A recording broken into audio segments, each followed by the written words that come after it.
തിരിച്ചടിക്കൊന്നും യാതൊരു സ്കോപ്പുമില്ല. മമതാ ബാനർജി ഇന്ത്യ സഖ്യത്തിൻ്റെ ഏറ്റവും സീനിയറായിട്ടുള്ള നേതാവാണ്. അവിടെ ഇവിടെയൊക്കെ ചില പ്രശ്നങ്ങളൊക്കെ ഉണ്ടാകും അങ്ങോട്ടും ഇങ്ങോട്ടൊക്കെ. ഇതൊക്കെ വളരെ ശുഭമായിട്ട് പര്യവസാനിക്കും എന്നുള്ളതിന് യാതൊരു സംശയവുമില്ല. ഇല്ല, തെറ്റായ സന്ദേശമൊക്കെ മാറും. അങ്ങനെ തെറ്റായ സന്ദേശമൊന്നുമില്ല. 15-ാം തീയതി തന്നെ യാത്രയ്ക്ക് ക്ഷണിച്ചിരുന്നു. മല്ലികാർജുന ഖാർഗെജി കത്തെഴുതിയിരുന്നു, രാഹുൽ ഗാന്ധിജിയും കത്തെഴുതിയിരുന്നു. ഇതുകൂടാതെ ഇന്ത്യ സഖ്യത്തിൻ്റെ മീറ്റിങ്ങിൽ മാഡം സോണിയാഗാന്ധിയും അവരോട് ഈ പരിപാടിയിൽ പങ്കെടുക്കണമെന്ന് ആവശ്യപ്പെട്ടിരുന്നു. ഇനി ഇത് സംബന്ധിച്ച് വല്ല കമ്മ്യൂണിക്കേഷൻ ഗ്യാപ്പ് ഉണ്ടെങ്കിൽ തീർച്ചയായിട്ടും ഞങ്ങളത് മമതാജിയുമായിട്ട് സംസാരിച്ച് പരിഹരിക്കുകയും ചെയ്യും. നിങ്ങളെല്ലാം എൻ്റെ ആയിട്ട് അങ്ങനെ തീരുമാനിക്കാതെ വരട്ടെ. നോമിനേഷൻ ഡേറ്റ് എത്ര ആളുണ്ട് ഇനി?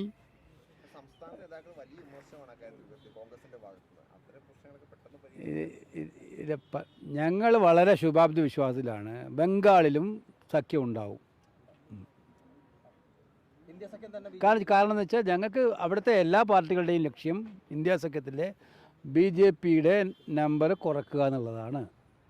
അതിൽ ഡിസ്പ്യൂട്ടൊന്നും ആർക്കും ഇല്ലല്ലോ. അപ്പോൾ ആ കാര്യത്തിൽ ചില അസ്വാരസ്യങ്ങളൊക്കെ അവിടെ ഇവിടെയൊക്കെ കാണും. പക്ഷേ മമതാജി ഞങ്ങളുടെ സീനിയർ നേതാവാണ് ഇന്ത്യ സഖ്യത്തിൻ്റെ. നമുക്ക് പ്രശ്നങ്ങൾ പരിഹരിച്ച് മുന്നോട്ട് പോകും. ഞങ്ങളെ സംബന്ധിച്ചിടത്തോളം BJPയുടെ നമ്പർ കുറക്കാനുള്ള തീരുമാനമായിട്ടാണ് ഞങ്ങൾ മുന്നോട്ട് പോകുന്നത്. അത് മമതാജിയുമായിട്ട് സംസാരിച്ചിട്ട് അവർക്കുണ്ടാകുന്ന ആശങ്കകളൊക്കെ പരിഹരിച്ചുകൊണ്ട് തന്നെ മുന്നോട്ട് പോകാനാണ് ഞങ്ങൾ തീരുമാനം. മനസ്സിലാക്കുന്നതനുസരിച്ച് ബീഹാറിലൊക്കെ ഒരു അതൃപ്തി ഉള്ളത് കോൺഗ്രസ് കൃത്യമായിട്ട് സീറ്റ് ചർച്ചകൾ ഒരു ഗൗരവത്തോടെ കൊണ്ടുപോകുന്നില്ല. ജനുവരി അവസാനമാകുന്നു. ഇപ്പോഴും ഒരു ഞങ്ങൾ അത് തെറ്റായ ധാരണയല്ലേ ഞങ്ങൾ ഉണ്ടാക്കുന്നത്. എത്ര പ്രാവശ്യം ചർച്ച ചെയ്ത് കഴിഞ്ഞു, ഓരോ റൗണ്ടിലും ചർച്ച ചെയ്ത് കഴിഞ്ഞു. എല്ലാ റൗണ്ടിലും ഇന്ന് ഞാൻ അലയൻസ് കമ്മിറ്റിക്കാരുമായിട്ട് സംസാരിച്ചിരുന്നു. അവരെല്ലാ സ്റ്റേറ്റിലും സംസാരിച്ചിരുന്നു, ഓരോ റൗണ്ടും സംസാരിച്ചിരുന്നു.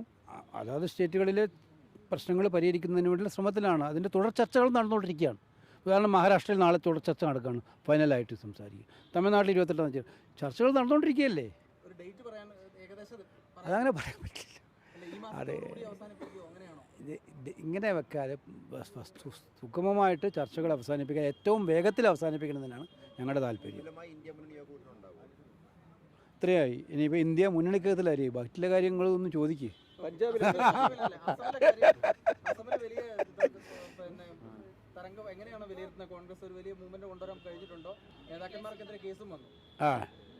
കേസ് എന്തിനാ ഞങ്ങൾക്കെതിരെ കേസ്?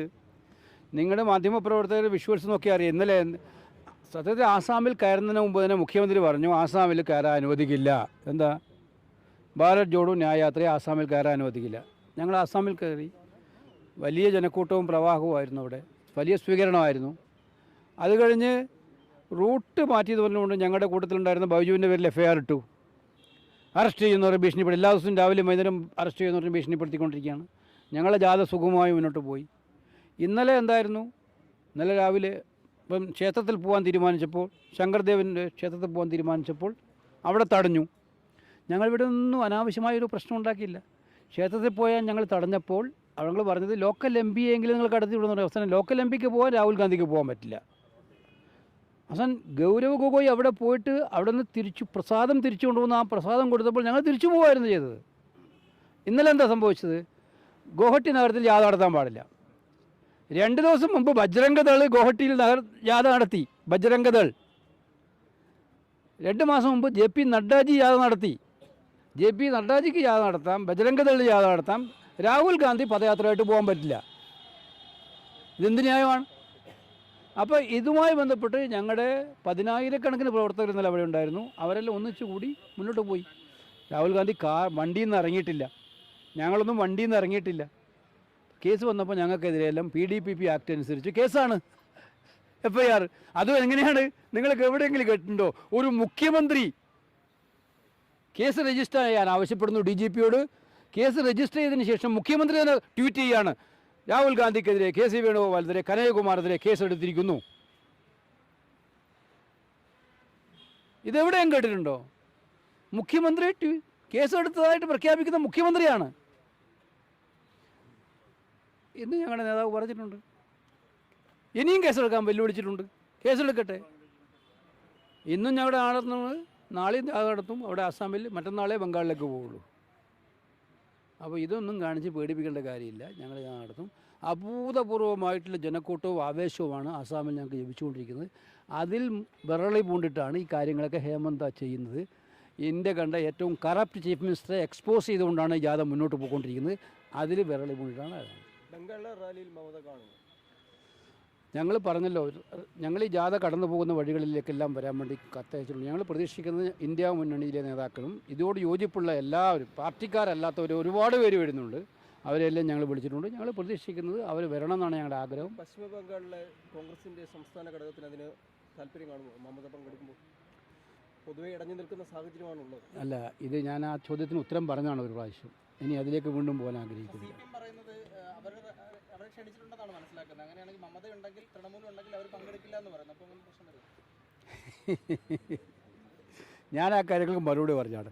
ഞങ്ങളുടെ ജാഥയിൽ ഈ ആശയങ്ങളുമായിട്ട് ഭാരത് ജോഡോ ന്യായ യാത്രയുടെ സങ്കല്പങ്ങളുമായി യോജിപ്പുള്ള വർത്തമാനകാല പരിസ്ഥിതിയിൽ ഈ BJP നടത്തുന്ന ഫാസിസ്റ്റ് നയങ്ങൾക്കെതിരെ പോരാടാൻ യോജിപ്പുള്ള എല്ലാവർക്കും വരാം. അതാണ് ഞങ്ങളുടെ തീരുമാനം. അസമിൽ യാത്രയ്ക്ക് ഒരു ഓളം ഉണ്ടാക്കിയത് ഹിമന്ത ശർമ്മയാണ് വിജയിപ്പിച്ചത്. ഓളം ഞങ്ങൾക്ക് സ്വന്തമായിട്ടുണ്ട്. പക്ഷെ അദ്ദേഹത്തിൻ്റെ കോൺട്രിബ്യൂഷനും ഉണ്ട് കുറച്ച്. കേരളത്തിലും കൂടി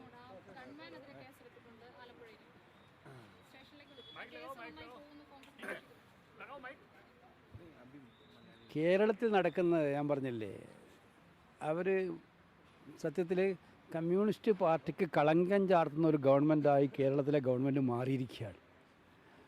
അവർ അനാവശ്യമായിട്ട് ആളുകളെ വേട്ടയാടിക്കൊണ്ടിരിക്കുകയാണ്. മോഡിയുടെ യഥാർത്ഥ രൂപമായിട്ട് മാറിക്കൊണ്ടിരിക്കുകയാണ്. ആലപ്പുഴയിലെ സംഭവത്തിൽ എന്താ നടന്നത്? അന്ന് നടന്ന സംഭവമല്ല, പിന്നീട് നടന്ന ലാത്തിച്ചാർജ് കണ്ടപ്പോൾ എന്താ എന്ത് ഭീകരമായിട്ടാണ് സമരം ചെയ്യുന്നവരെ തല്ലി തീർക്കുന്നത്. സ്വാഭാവികമായിട്ടും സമരത്തിൽ സംഘർഷം ഉണ്ടാകുന്നതൊക്കെ കണ്ടിട്ടുണ്ട്. ഇത് സമരം ചെയ്യുന്നവരെ തീർക്കുക, ഫിനിഷ് ചെയ്യുക. ഈ ലൈൻ ആരുടെ ലൈനാണ്? എന്നിട്ടിപ്പം സ്വന്തം ഗൺമാന്മാരെ കൊണ്ട് പറഞ്ഞ് ഏൽപ്പിച്ചിട്ട് ആളെ തല്ലുക. എത്ര നാൾ കഴിഞ്ഞിട്ടാണ് ഗൺമാനെതിരെ കേസെടുക്കുന്നത്? കേസെടുക്കുന്നതിന് മുമ്പ് തന്നെ ഗൺമാൻ സ്ഥാനത്ത് നിന്നല്ലേ മാറ്റേണ്ടത്. ഗൺമാൻ എതിരെ കേസെടുക്കുമ്പം ആ ഗൺമാൻ അവിടെ തുടരാൻ എന്താ അധികാരമുള്ളത്? നിയമപരമായിട്ടുണ്ടോ? അദ്ദേഹം സെക്യൂരിറ്റി പോലീസ് സേനയിലാണ് വർക്ക് ചെയ്യുന്നത്. ആ പോലീസ് സേനയിൽ വർക്ക് ചെയ്യുന്ന ആൾക്കെതിരായിട്ട് സംസ്ഥാന ഗവൺമെൻറ് പോലീസ് തന്നെ കേസെടുക്കുന്നു. പിന്നെ അയാൾക്ക് എന്ത് അധികാരമാണുള്ളത് അവിടെ തുടരാൻ? കേരളത്തിലെ സ്ഥാനാർത്ഥി ചർച്ചകളിൽ ചിലതൊക്കെ ചുവരെഴുത്തൊക്കെ തുടങ്ങിയിട്ടുണ്ടല്ലോ ഔദ്യോഗികമായിട്ട്. സ്ഥാനാർത്ഥി പ്രഖ്യാപനങ്ങളുടെ കാര്യങ്ങളിലേക്ക് എങ്ങനെയായിരിക്കും?